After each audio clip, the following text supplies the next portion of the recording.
Good day, everyone. My name is Darren Leslie, and I'm doing this video on my class on pastor's role in church administration. I'm going to be talking about conflict that can arise in our church during our time in ministry. There are many types of conflicts that we will face during our time in church. They can be as small as what kind of paper we want to use during our classes to where you're going to spend the church money that is in the bank.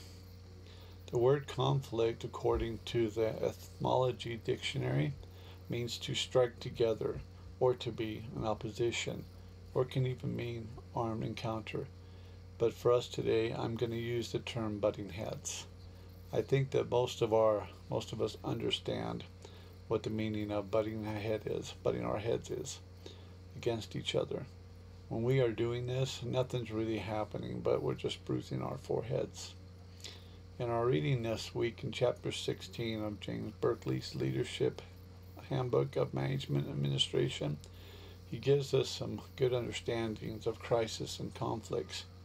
He tells us on page 215 that if there were no conflict among humans to fulfill ideas, goals, or desires, there would be no conflict. When it comes to the church, there is going to be many ideas and desires that the leadership or the congregation would like to see done in the church. It may sound funny, but there is actually a purpose to conflict.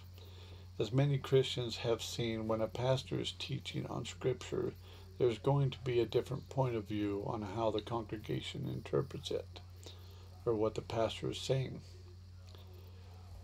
But it is the preacher's duty to expose people to the demands of Scripture, to assure people that there is a force for betterment and meaning. When it comes to conflict, we need to learn how to find out why we have conflict going on around us.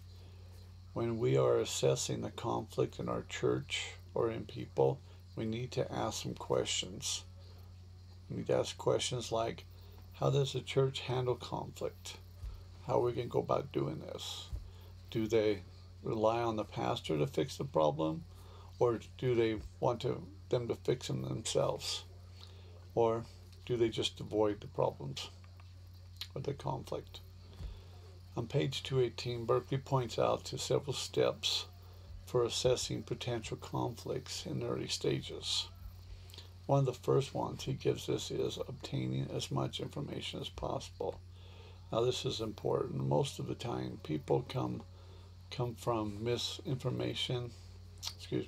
Most of the time problems come from misinformation or poor communication. We need to make sure that all people involved understand what the conflict is. How did it arise? Or do they both have the same point of view? And what do they think they're going to get out of this conflict meeting we're having? The next one was buy as much time as possible. You don't want to have anything that's a quick fix. There's nothing worse than a quick fix me problem.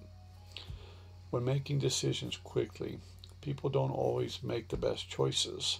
When we can slow down the quick decision-making process, we will find that we make better choices. The next one Berkeley pointed out was assessing the individuals involved in the potential conflict. We need to find out, is this the work of the normal troublemakers that we have in the churches, or is this really a problem? We need to assess that, and so we know where to start at. Once we find this out, we can understand the true priority of the conflict. The last assessment he gave us was take the emotional temperature of the conflict. If the anger over the problem has become too high, then we need to introduce some cool off time. We can do this by setting a date to meet later on so things and people can cool off. That way, when you come back together later on to deal with the conflict, it will be easier to talk about the conflict. Sometimes we need to learn when we are helping others resolve their conflict is what is our conflict resolution style that we're going to use.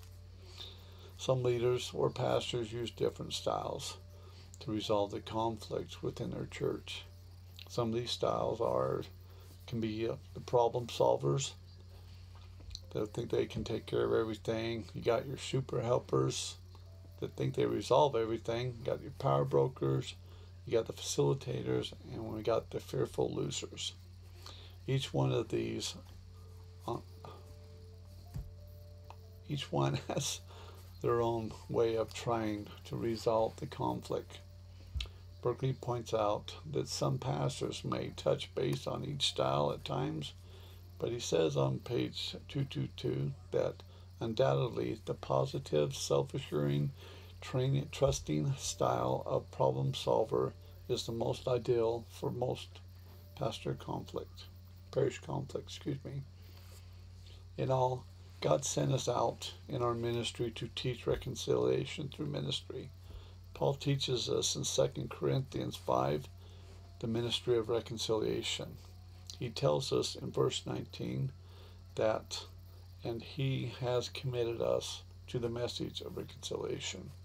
We are to be leaders that are led by God. So when we are helping others deal with their conflict, we need to lead as God leads us. We need to be inner directed. As Berkeley pointed out on page 224, we have not become pastors to please people, but to please God.